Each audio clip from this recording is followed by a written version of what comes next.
नमस्कार। पॉलिटिक्स में आप सबों का स्वागत है।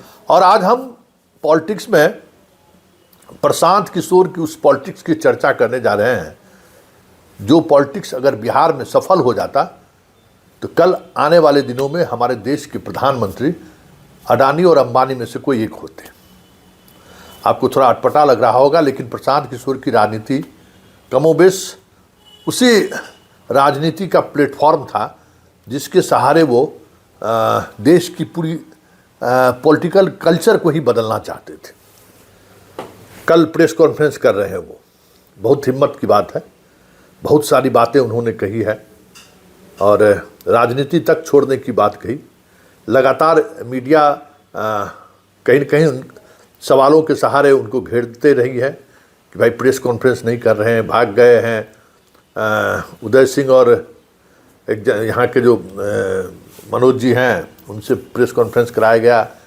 2 बार प्रेस कॉन्फ्रेंस रद्द हुआ, तीसरी बार कल प्रेस कॉन्फ्रेंस का आयोजन होना है। स्वाभाविक तौर पर कड़े सवाल होंगे, लेकिन उन तमाम सवालों के पीछे जो हम प्रशांत किशोर की राजनीति उन्होंने की है, चाहे देश विदेश और बिहार के बाहर के पत्रकार अभी भी प्रशांत किशोर की राजनीति को एक अलग नज़रिए से देख रहे हैं और वो ये साबित करने की कोशिश कर रहे हैं कि प्रशांत किशोर बिहार में बदलाव की उस राजनीति की शुरुआत की है जिसके सहारे आने वाले समय में प्रशांत किशोर ही इस प्रदेश के भविष्य होंगे। भविष्य हो या नहीं हो, लेकिन उनकी राजनीति को जहाँ तक मैंने देखा वो हम आपसे शेयर कर रहे हैं। और आप सोचिए कि बिहार की जनता ने अगर इस तरीके से प्रशांत किशोर को नज़रअंदाज या दरकिनार नहीं करता तो ये तय समझिए कि देश का अगला प्रधानमंत्री अडानी और अंबानी बनता। एक बार फिर से हम दोहरा रहे हैं,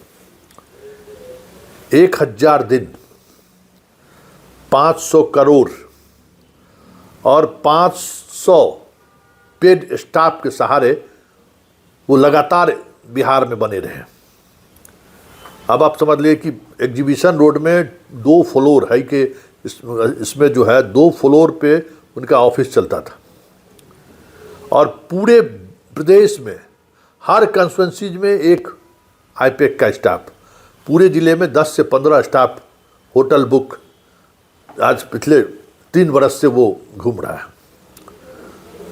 लगभग 500 से अधिक गाड़ी 4 व्हीलर। आप सोच लीजिए क्या रोज़ाना खर्च होता होगा। वो टेंट, जिस टेंट में सैकड़ों यूथ उनके साथ घुमा करते थे, रोज का खर्च आप समझ लीजिए 3 उस तरीके का टेंट। इसके अलावा 5 लाख से लेके 15,000 तक के वेतन पर बिहार के बहुत कम, बिहार के तो यहाँ 15-18 हज़ार वाले लोग थे, चले थे बिहार को नौकरी देने के लिए। हायर पेड वाले जितने लोग थे सब के सब लोग बिहार के बाहर के लोग थे। और डाटा क्या कहते हैं, मतलब कम से कम 250 लोग, लड़के लड़कियां, पटना एग्जीबिशन रोड में जो उनका मेन दफ्तर था वहाँ सिर्फ कंप्यूटर और डाटा का ही खेल होता था। एक से एक डाटा, हर बूथ का डाटा। कल उसी डाटे के सहारे कुछ अपनी बात वो रखने आ रहे हैं। वैसे आज के अखबारों में ये छपवाने की कोशिश हुई है कि हर पॉलिटिकल पार्टी का उन्होंने नुकसान पहुंचाया है, जबकि यह खबर अपने आप में अर्ध सत्य है। बीजेपी को छोड़कर उन्होंने किसी का नुकसान नहीं पहुंचाया। किसी दूसरे पार्टी के आधार वोट में उनका प्रवेश ही नहीं हुआ है। जहां कहीं भी उनके प्रत्याशी ने हराने का काम किया है वहां प्रवेश ही बीजेपी के वोट में हुआ है। इस वैसे दिखाने की कोशिश हुई है कि कल प्रशांत किशोर प्रेस कॉन्फ्रेंस करें तो एक मीडिया में माहौल बना। मीडिया में माहौल बनाने में प्रशांत किशोर का जोर नहीं है। एक वीडियो चलाइए 500 रुपया, और सिर्फ मेरा वीडियो चलाइए तो 1000 रुपया आपको मिलेगा। हमारा वीडियो चलता रहना चाहिए। इसलिए आप सोशल मीडिया पर सिर्फ और सिर्फ प्रशांत किशोर को जिस तरीके से देख रहे थे उसके पीछे एक बड़ा अर्थतंत्र काम कर रहा था। हर चैनल, हर अखबार, हर इन्फ्लुएंशियर प्रशांत किशोर के टच में था किसी न किसी रूप में। और प्रशांत किशोर जैसे भी हो उनको अपने तरीके से उनको कह सकते हैं कि उसको उस पत्रकारिता की भाषा में कहना बड़ा मुश्किल है, लेकिन कहीं न कहीं से सब कुछ उनके अनुकूल चीज़ों को वो फुलफिल कर देते थे। तो मंशा इनकी यही थी कि इस पेड वर्कर के सहारे, मतलब पेड स्टाफ के सहारे, पेड सैलरी के सहारे जो हम एक जीत का जो एक मानचित्र खींचा है या जीत का जो एक तकनीक डेवलप किया है।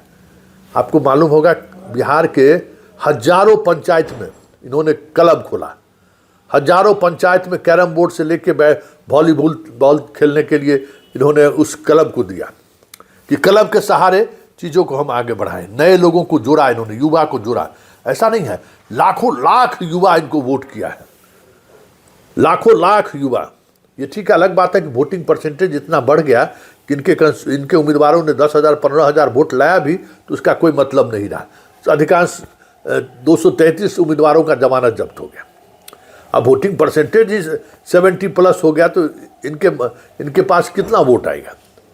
लेकिन इन्होंने हर जगह कंस्टिट्यूंसी में 10-15 हज़ार, बहुत सारे ऐसे कंस्टिट्यूंसी हैं जहां इन्होंने वोट लाया है, और उस वोट के पीछे यही गणित है। और वो गणित यही है कि एक ऑफिस खोलिए, हर शहर में इनके लिए होटल, मतलब समझ आए 2-3 बरस से हर जिला मुख्यालय में 3 बरस से इनका फील्ड वर्क चल रहा था, और वहाँ गाड़ियाँ घोड़ा मोटरसाइकिल चलाइए, जनसुराज लिख लीजिए, 500 रुपया लीजिए रोज, तेल भराइए, घूमिए। इस तरीके से होर्डिंग लगाइए, हम आपको 1000 महीना देंगे, अपने 4 व्हीलर गाड़ी पर लगाइए। तो इस तरीके से जो प्रचार अभियान हो सकता है, जो प्रचार अभियान अमूमन पॉलिटिकल पार्टी आजकल करने लगा है, वो सारे तकनीक का इस्तेमाल इन्होंने किया। एक एक कास्ट का डाटा, क्या डाटा है, कहाँ है, बिहार के पिछले 5 चुनाव का जो डाटा है, वो वोट कैसे, किस बूथ पर कितना वोट पड़ा है, उस वोट का ट्रेंड क्या है, सब कुछ उसके पास डाटा था। और उस डाटा के सहारे उन्होंने चाहा कि हम बिहार को बदल दें, बिहार की पूरी सियासत के मिजाज को बदल दें। और ये एक कॉर्पोरेट घराने का एक बड़ा प्रयोग था बिहार, क्योंकि उन्हें लगा कि अगर बिहार में सफल हो गए तब तो पूरे देश में सफल हो जाएगा ये प्रोजेक्ट।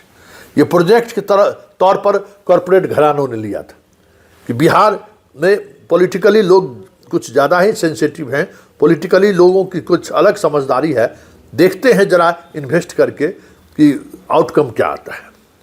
तो ये एक तरह का कॉर्पोरेट पॉलिटिक्स का इन्वेस्टमेंट प्रोग्राम था कि हम इन्वेस्ट करके पब्लिक का रिस्पांस देखें क्या रिस्पांस होता है। प्रशांत किशोर ने भी फॉर्म भरवाया था, 20,000 रुपया देने की बात की थी, चुनाव जीतते ही हम सबको 20,000 रुपया देंगे। वो कोई नई बात लेके नहीं आए थे, उन्होंने भी महिलाओं से यही फॉर्म भराया था कि हम आपको 20,000 रुपया देंगे हर मंथ। तो ये सारा कुछ था कॉर्पोरेट पॉलिटिक्स को स्थापित करना, ताकि आने वाले समय में इस पॉलिटिक्स के सहारे अडानी और अंबानी जैसे लोगों को देश का प्रधानमंत्री बनाया जाए। हालांकि बिहार ने इस पॉलिटिक्स को पूरी तौर पर नकार दिया है। फिर भी एक बात है, जिन बातों के सहारे कहा जा सकता है कि प्रशांत किशोर जैसे लोग बात जनता की जरूर करते हैं, जनता से जुड़े मुद्दों का से सरोकार जरूर रखते हैं, ऐसा दिखाने की कोशिश करते रहे हैं, लेकिन काम वो कॉर्पोरेट घराने के लिए कर रहे थे। काम कॉर्पोरेट घरानों को राजनीति में कैसे सेटल किया सकता है उस सोच के साथ कर रहे थे, क्योंकि प्रशांत किशोर खुद कोई पॉलिटिशियन नहीं था, ना ही पॉलिटिशियन है। वो एक अलग तरीके के काम के एक्सपर्ट हैं। राजनीति में वो एक छोटा सा हिस्सा है जिसके वो एक्सपर्ट माने जाते हैं। और देश के जितने एक्सपर्ट थे इस तरीके के, दुनिया के एक्सपर्ट, सारे एक्सपर्ट ने प्रशांत किशोर का साथ दिया। मतलब जो प्रयोग एनआरआई ने दिल्ली में किया, जो प्रयोग एनआरआई ने पंजाब में किया आप पार्टी के लिए, ठीक उसी तरीके का प्रयोग बिहार में प्रशांत किशोर के सहारे की गई थी। लेकिन बिहार की जनता ने इसको नकार दिया। अब इसका कितना प्रभाव पड़ेगा आने वाले समय में, ये तो वक्त के साथ चीज़ें दिखेंगी। लेकिन इतना तो तय है कि बिहार ने एक ऐसे पॉलिटिक्स को खारिज कर दिया है जो पॉलिटिक्स आने वाले समय में कॉरपोरेट को एक प्लेटफॉर्म देता है, एक कॉरपोरेट को एक समझदारी देती कि यहाँ पैसा अगर है तो फिर पैसों के सहारे एक दफ्तर के सहारे एक पूरा चेन बनाकर चुनाव जीता जा सकता है। तो प्रशांत किशोर का ये आइडिया बिहार में पूरी तौर पर फेल हुआ है, ये तो साफ दिख रहा है। और वैसे कॉरपोरेट इस तरीके के प्रयोग में अपने इन्वेस्ट करता रहता है, लेकिन इस इन्वेस्टमेंट के बाद जो रिजल्ट आया है वो कहीं न कहीं कॉरपोरेट को हतोत्साहित करने वाला तो जरूर है।